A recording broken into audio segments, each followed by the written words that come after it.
Hi everybody, Tom Ball from Sun Racing here. Delighted this week to be joined by Barry Orr of Betfair and Steve Mullin, aka Templegate of the Sun, to discuss the three big races this weekend: the Betfair Northumberland Plate, the Irish Derby, and the Betfair Chip Chase Stakes. Barry, come to you first with the Betfair Northumberland Plate. Great to be sponsoring it, I imagine. Do you want to run through the big prices, the prices as they are? Yeah, I certainly will. Tom, it's our second year sponsoring the Betfair Northumberland Plate. Unfortunately, we can't be there this year, but we'll all be there in spirit, I'm sure. Great part of the country.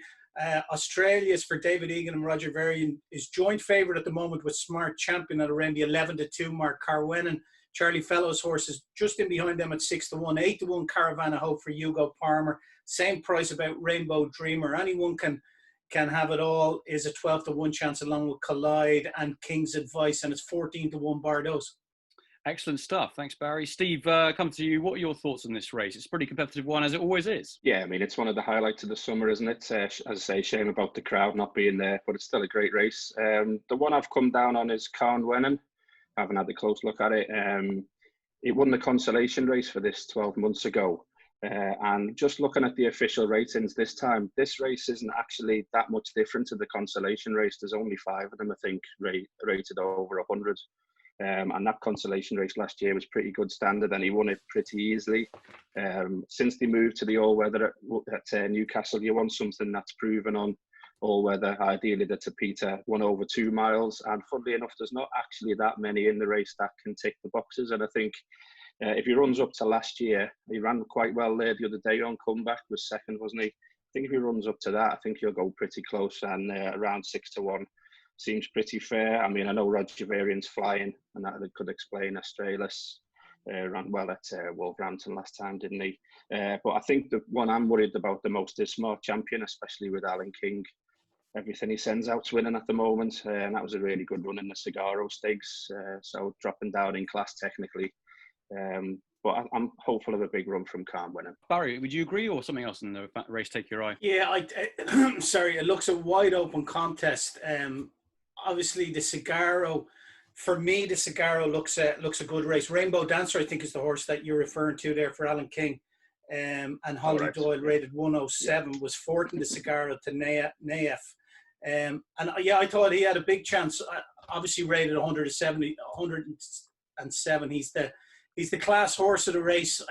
Magic Circle, the top weight at 100, racing off 108. He's a 10-1 chance. King's Advice wouldn't be without a chance either. It looks a wide open contest, but for my money, Rainbow Dreamer with that combination of Holly Doyle and Alan King, I think that can't be out of the first three. It was 12-1 just a couple of days ago in the anti-post market, into 8-1 now in the day of race market. Each way punter's getting 6 places on the Betfair Sportsbook, and I can't see that out of the first 6. Superb value indeed. Lovely stuff. I'm going to go with Caravan of Hope for Hugo Palmer. This horse has really improved quite markedly since stepped up to staying distances, and I think he's got plenty more to come. This extra 2 furlongs should really help this horse, I think, and I know that Hugo Palmer really likes him.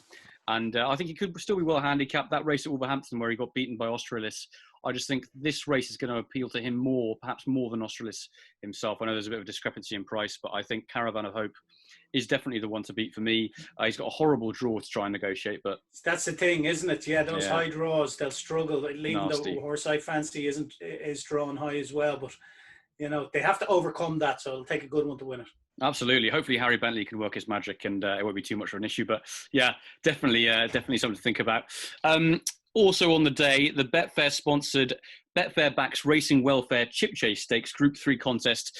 Once again, over 6 furlongs. Barry, some prices from you? Yeah, Mubakar is your 9-4 favourite here for Sir Michael Stout. 1-6 furlong handicap at Newcastle. Hands and heels at the finish off 95 that day. Brando, your second favourite, good old Brando. He's a 5-1 chance. Major Jumbo's 11-2. 6-1 Judicial, a good old warrior again. And Chief of Chiefs, a 10-1 chance. That's at the head of the market. The favourite could be hard to beat here at around 9-4, but I must say I do like Chief of Chiefs. He won the silver Wokingham over 6 furlongs.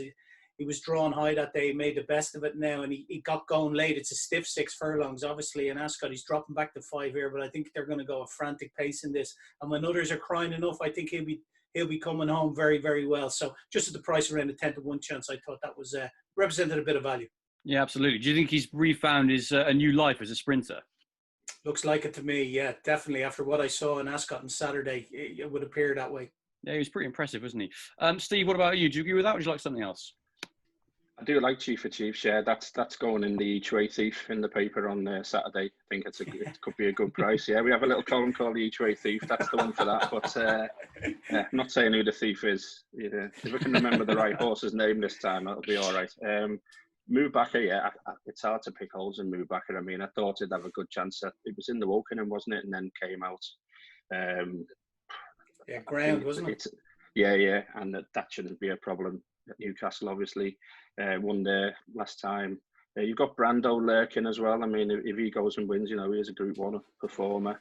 And Major Jumbo as well. I mean, it should be a good race, but I do think Movebacker looks pretty hard to beat. And if one does, I think it might be Chief of Chiefs. Strange, isn't it? Brando, first time in the all-weather, 8-year-old, he could be regressing. Yeah. That could be just like another kind of roll the dice, see if it sweeten him up. I'd be swerving him at the price. He'd be a lay for me in the place market on Betfair. Yeah. And you've got Judicial lurking in there as well. Ran well last time. Seems to have had a new lease of life. I think that's an 8-year-old now as well. He's an 8-year-old as well, yeah. Yeah. So, but I think the likely race one will come out on top.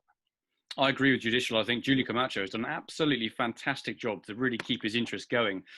He showed plenty of zip in his last 2 starts. And Callum Rodriguez has actually got on really well with him since he started riding him. And I have to say the performance at Lingfield, where he won over 6 furlongs, obviously a sharper 6 than it is up at Newcastle. That's right, yeah.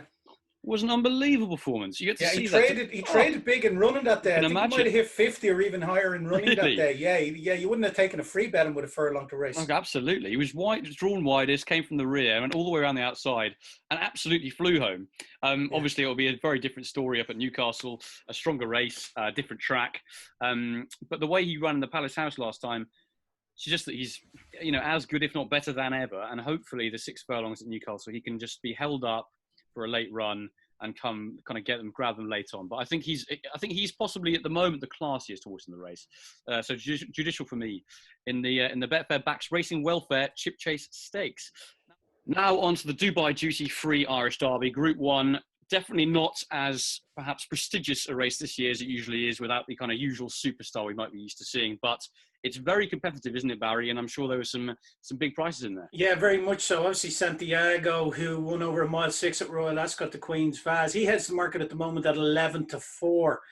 Arthur's Kingdom is in there just behind him at 5-1, along with Crossfire Hurricane for Joseph O'Brien. So the O'Briens head the top of the market. Fiscal Rules for Jim Bulger is 15-2 from 7. Iberia is a 10-1 chance. Tiger Mott, the horse I was given a bit of chance to until I saw jockey bookings. He's a 12-1 chance. Dawn Patrol in there at 14. New York Girl, who supplemented at a fee of €50,000. She's in there as well at 14-1. Joseph O'Brien, a columnist for betting.betfair. You can read his exclusive thoughts there. And he gives her a big chance, and he doesn't throw his money away or his owner's money away, Joseph. So I'm sure she could run well. She could have waited for a couple of weeks and taken in the Irish Oaks, or indeed even gone to the UK for the Epsom Oaks. But he's elected to go here with her. And I think that's a bit of a tip in itself. But Santiago dropping back to 1.5 miles, they're sure to make it a real searching test for him.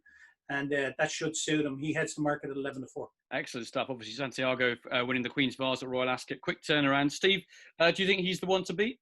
Not particularly, to be honest. I mean, the horse that won the Queen's Vase shouldn't be all the rage for the Irish Derby, really, unless it's something exceptional. I mean, he did win it easy enough, but it was only just over a week ago. And, in a normal season, you'd be a bit worried about coming back so quick and running in a classic after that. I wouldn't be surprised if Arthur's Kingdom didn't beat it, to be honest. I think that was a pretty good run at Royal Ascot. Probably didn't have that little finishing burst that you need, but that might be because it was first time out. Again, only coming back after just over a week again. I don't think it'd be a shock. But I mean, if I'm having a bet in the race, it'll be on Fiscal Rules, I think. Good trial in the Irish 2,000 guineas. Probably ridden for a place, sort of, if you like, because it was kind of kept quiet for most of the race. Ran on quite well towards the end, I thought. Should like the longer trip. Jim Bulger, if you looked up Canny in the dictionary, there'd be a picture of Jim Bulger there. He's another one who doesn't mess about, isn't he? I'd be happy to go with that, but I think New York Girl's really fascinating as well. I mean, the Oaks is probably going to turn out a hotter race than this. So putting her in here could be a very wise move, and that was a pretty good performance in the Irish 1,000 Guineas last time. And like Barry said, Joseph O'Brien's not soft. He paid 50,000. I wouldn't be surprised at all if he didn't make a bit of a profit on that. Like, don't forget Joseph when he won it with Latrobe. Latrobe had just won a maiden prior to taking an Irish Derby. So like he's canny enough, and he understands what it takes to win an Irish Derby. And you know, having her in there, she's by a Derby winner in New Approach as well, and she's just a length in front of Fiscal Rules last day in the Irish. She ran in the Irish 2,000 Guineas behind, or 1,000 Guineas behind Peaceful, and she finished fourth. She ran on really well that day. Yeah, I think they'll both improve because they both seem to want the longer trip as well. And like we say, I mean, don't want to be rude about the race because it's still the Derby and everything, but I mean, it's not good. Listen, I think even the most ardent supporters of the Irish Derby would say this is an extremely below par renewal. But that's just the year that's in it. It's the first time in the history of the race that it's ever been ran before the Epsom Derby. Yeah, so exactly. What are you going like? He's going to keep his good horses for the Epsom Derby. That's what the good horses win, and they're the good. All the good 3-year-olds in Ballydoyle are going to the Epsom Derby in a couple of weeks' time. Yeah, so it's got to be. It wouldn't be a shock, I think, if either New York Girl or Fiscal Rules won. But yeah, I think it could be a master stroke by Joseph putting in New York Girl in the race, because even if she picks up a bit of black type as well, like that's more valuable than the 50,000 finishing placed in a Derby against the Colts. Like that increases her stud value massively when she goes to the sheds. But yeah, I'd say New York Girl for me. She won the Wild Park there in the Curragh. You know, she's had a good run back in the Irish 1,000 Guineas, and I think she could run well, be the first filly since Balanchine in 1994, I think, to take the Irish Derby. Absolutely. And Joseph O'Brien absolutely really has a very strong hand, aside from New York Girl as well, because he's got Crossfire Hurricane, who looked very impressive in the Galileo. Right. Did really well that day. 1 mile 2, step up to 1 mile 4, not certain to suit, but the way that he travelled last time and stayed on nicely of a slightly shorter suggests he probably will get it, and he's got loads of speed. Really exciting horse going forward. Yeah, he's a kitten's joy, isn't he, Tom? Yeah. So that's going to put the trip to the test for them. Absolutely. With a view to the English Derby as well and Kamiko. So, yeah, that's going to be a watching brief for him. But he's undefeated in 4, like you say, and he's done nothing wrong. Yeah, absolutely. And the other one I like, actually, is another one, Joseph O'Brien's, called Galileo Chrome, who won a Curragh Maiden last time, but is possibly better than the eventual winning margin suggested, because he didn't get much of a clear run on the rail, had to be pushed out, and eventually one going away. And I like the way he strides out. He's a really scopy sort, who I think could really improve for this step up in trip. Yes, and it actually, very interestingly, Eddie Greytrex is on board. Very interesting jockey booking that one. But Joseph... Yeah, he's with Joseph now. He's based with Joseph O'Brien in Piltown now. There you go. That would make sense. So Joseph got a really strong hand there. But the one I'm going to go with as a winner, I agree with you, Steve. I think Fiscal Rules is going to be really hard to beat. I was really taken with his performance in the Irish Guineas behind Siskin. He was one of the recipients of that horrible bump that Siskin gave to a couple of his rivals as he made his challenge. And the way that Fiscal Rules stayed on, he missed the break as well. I just think this extra trip, and Jim Bolger doesn't tilt at windmills. He knows what he's got. He won the race with Trading Leather a few years ago in those same colours. So hopefully, hopefully Fiscal Rules can do the business. But I know that, the filly is extremely interesting for Joseph O'Brien too. Thanks very much, guys. Really appreciate your time. And obviously, a big day for Betfair on Saturday with some great racing at Newcastle. And then headed, of course, in the evening by the wonderful Dubai Duty-Free Irish Derby. And best of luck to you all at home. And see you all soon. Love it.